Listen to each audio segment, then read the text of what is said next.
So at Airbnb, we have a tradition of introducing ourselves with fun facts. So I thought I'd start with a fun fact, which in my case is that both my parents are statistics professors.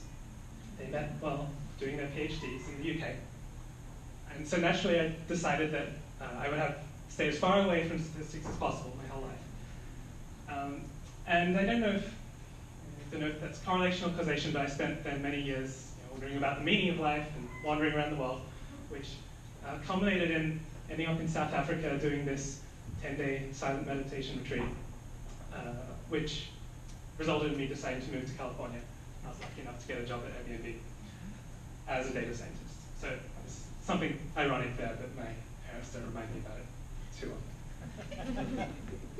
And so what I do now is I manage the data science team for search and discovery at Airbnb. And that covers a few things. It is essentially the user journey from when you first land on the site, on the landing page, through to the search page that you might know, lots of listings, a map, and right through to the listing page up until you click the button to try and book. So we're trying to optimize that process. And really what that means is that we run a lot of experiments,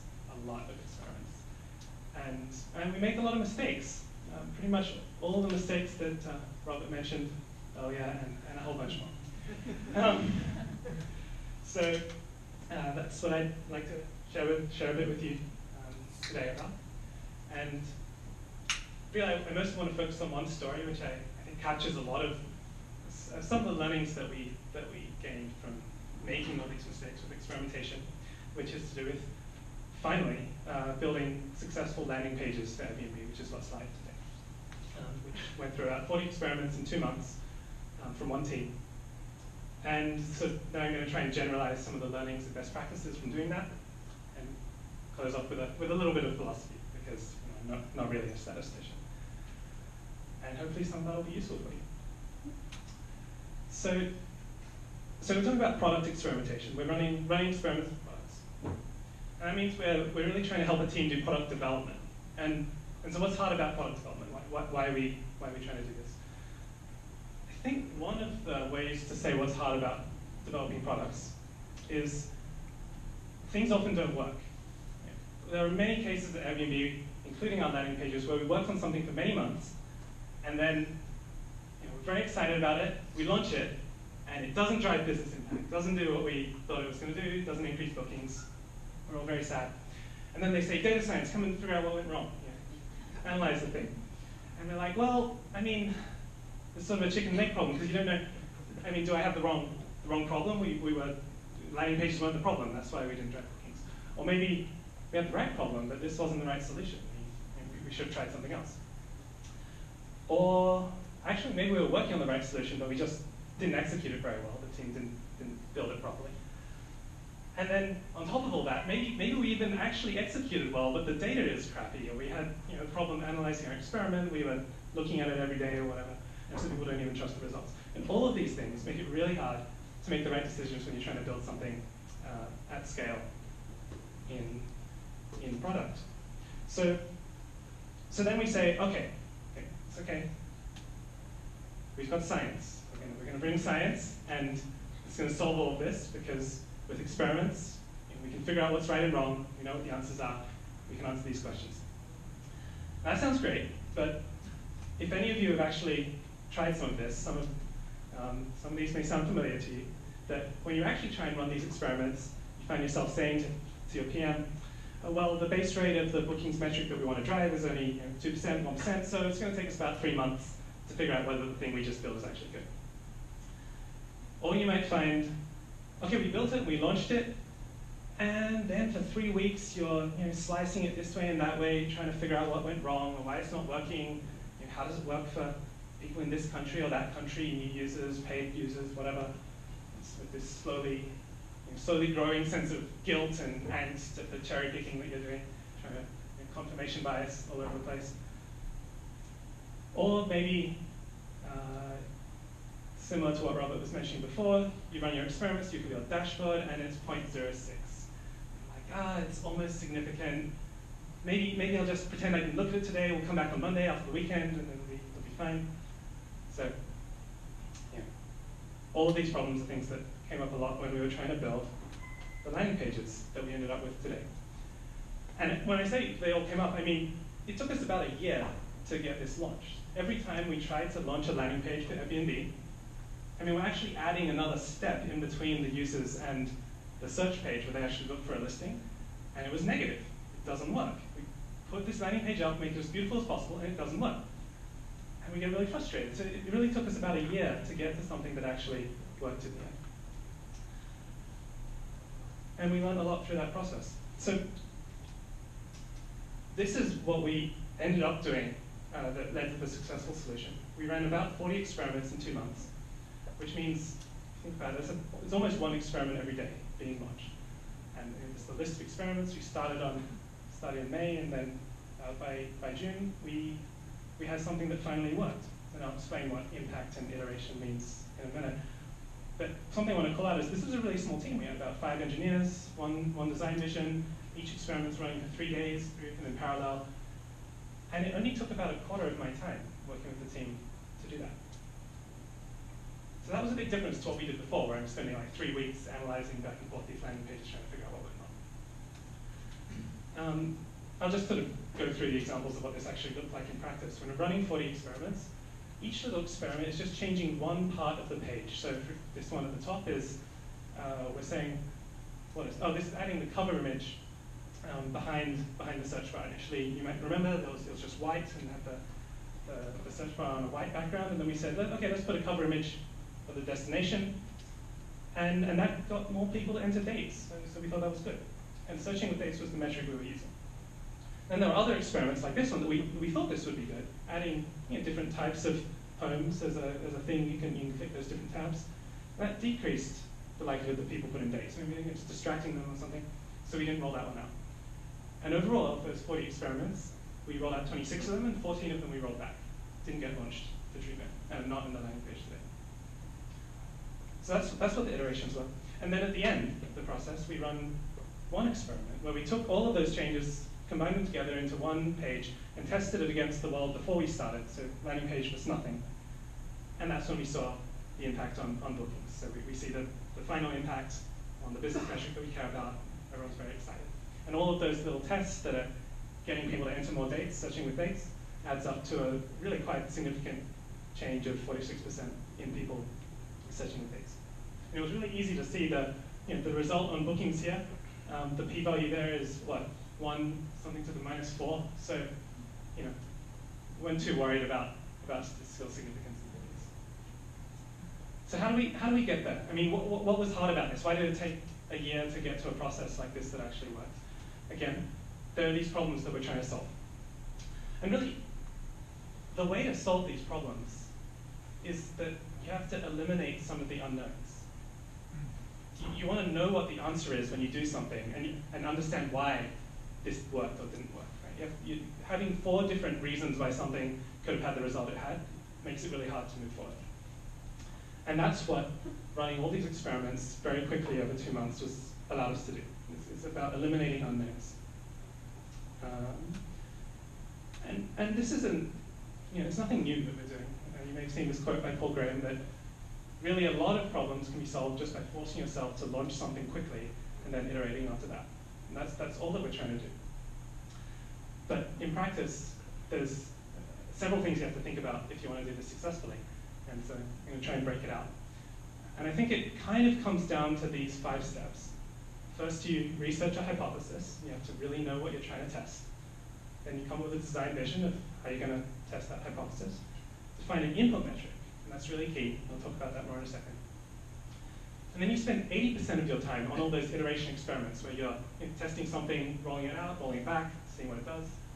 And at the end, maybe about 20% of the time is on this bigger experiment where you put everything together and see whether it actually has the impact that you're hoping to have.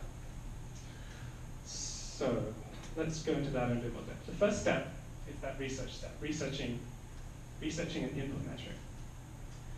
And I'm going to go out on a limb and say, this research is the most important part of experimentation as a data scientist. It's not the statistics. It's doing the research to understand the problem that you're trying to solve. And why is that important? Again, you have to understand why you you got the result that you got. And in this case, what we were doing was, this chart here is the traffic that comes to Airbnb split by the acquisition channel that they came by, like they come through an ad or through the search engine or organically. And then what they do. And we're doing this research, and we see that, okay, people are coming from Google Ads to Airbnb, and then they're not putting in dates. In fact, the rate that they put in dates on the website is really low. It's much lower than the other types of traffic. And that seems strange, because you think if somebody went and searched, I want short-term rentals in Paris in Google, they'd probably have a trip that they're searching for. They're looking to travel somewhere. So it's weird that they're not putting in dates on the website. And this makes us pretty confident that for that specific user segment, the fact that they're not putting in dates is a problem, and we should try and do something about that. So that's our hypothesis. We have this hypothesis about what we're trying to do. And what's interesting is that hypothesis is not a hypothesis about a piece of product. It's not a hypothesis that if we build X, Y, Z, it's going to increase bookings. It's a hypothesis about a metric. It's saying these users who are coming through paid ads are not searching with dates. We would like them to search with dates. We think it's a problem that they're not searching with dates, or it indicates that they're not engaging with our site. And if we solve that, we think it'll lead to bookings. We haven't said anything about how we're going to solve it yet. So the way to think about that, I think, is that hypothesis is like a strategic hypothesis, saying we have this input metric, searching with dates, which we think is going to lead to the output metric that we care about, bookings. And then after we've set that strategic hypothesis, we can come up with a bunch of other hypotheses, product hypotheses, that say, okay, if I change this and this, if I add a landing page, if I make the page faster, if I add an image at the back, it'll get more people to search with dates. It's going to move the input metric.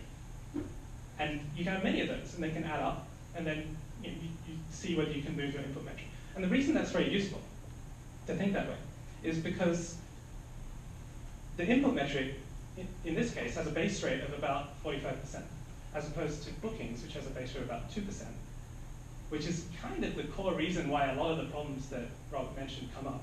I mean, it's really hard to measure stuff when only 2% of the people are taking the action, even if you've got millions of people coming to the site every day. But if 50% of people are taking the action, you can see really quickly when you run an experiment which way it's going. So I just want to sort of pause here and say, sometimes when I talk about this way of doing experiments, people say, well, what if you pick the wrong input metric? I mean, what if you pick a metric and it ends up, this actually doesn't drive bookings? That definitely happens, and we did that as well. So there was a specific case where initially we thought, hey, we should drive signups. You need to sign up to book. Let's get more people to create an account on Airbnb. So for a whole year, that was the goal of the team. And trying to drive signups, we doubled the sign-up rate by prompting sign up when you come to Airbnb. And then we wondered why bookings wasn't moving, and went back and forth, and eventually we ran this big, complicated synthetic control market experiment, balancing the cross-device effects out using synthetic controls, and found that this was actually negative on the business overall. So increasing signups, doubling the sign-up rate, was not actually leading to bookings at all. Our initial strategic hypothesis that signups would lead to the output we care about was actually wrong. Now, it would have been nice if we'd realized that sooner than a year, but we didn't really know what we were doing at the time. So coming back to this, I mean, why do you do all this research? It's because you then eliminate this first unknown. You know what problem you're trying to solve. I mean, you may not be right about the problem, but you're committing to it for the period where you're working on this, that, okay, the problem that I'm trying to solve is, in this case, searching with dates. I'm confident about this, and we're committing, not forever, but say for 2 months, to solving the problem of searching with dates for the particular type of traffic that we think really should be entering dates.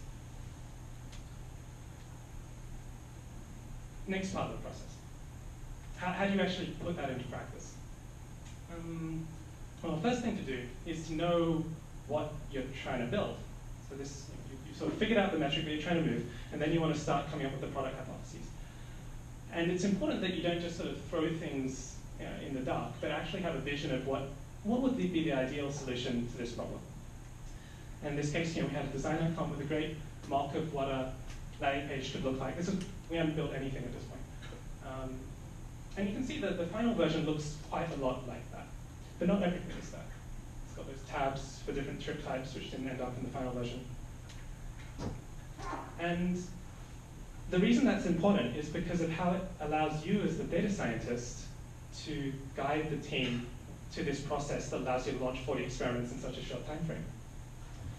This is probably the most important slide of this set of slides that I've got, so spend a while here. There's a bunch of things that we're able to do. So we think, okay, we want to build this landing page, we've got this North Star of the design that we want to get to, and we want to run as many experiments as possible, looking at whether we can increase search days, because that's the input metric that we have a hypothesis. If we drive search days up, it's going to lead to bookings. And so we thought about it, and we thought, okay, let's try and run experiments in parallel. I mean, if you run experiments at the same time, you've got this problem that they're going to interact with each other. What if the version A, treatment of one experiment and control of the other experiment is really bad, but treatment is good, and it's hard to figure out what's going on. So we want to isolate that as much as possible. So we divided the landing page into 3 pieces: the search box at the top, the marquee behind it, and then everything below the fold, the content. And then we have different engineers working on each of these parts separately. And because our metric just has such high power for these experiments, we just say, we don't really worry about the interaction effects in this case. More importantly, we don't actually care about the magnitude of the results that we get from these experiments. Each time we run one of these experiments, it's like we're asking a binary question to our users. Do you like this or don't you? Do you like this or don't you? Do you like customized images or not? Do you like having the tabs or not? Do you want to have these sort of tooltip things or not? It's like playing a game with 20 questions. And each question, you just learn the answer really quickly in a couple of days. I mean, in our experiment reporting tool, the p-value here has so many zeros behind it that it just shows up as 0. And the great thing about that is that you don't need any statistics to interpret whether that's good or bad. Sure, there's going to be some interaction effects, something going on, but it's probably not going to change the direction of that. It's not going to flip it from being positive to negative. And that allows you to go really, really fast. Each experiment that we're running here, we concluded in 3 days. And that was because I said we should wait for 3 days. We could have concluded them in 2 days and probably made the same decisions.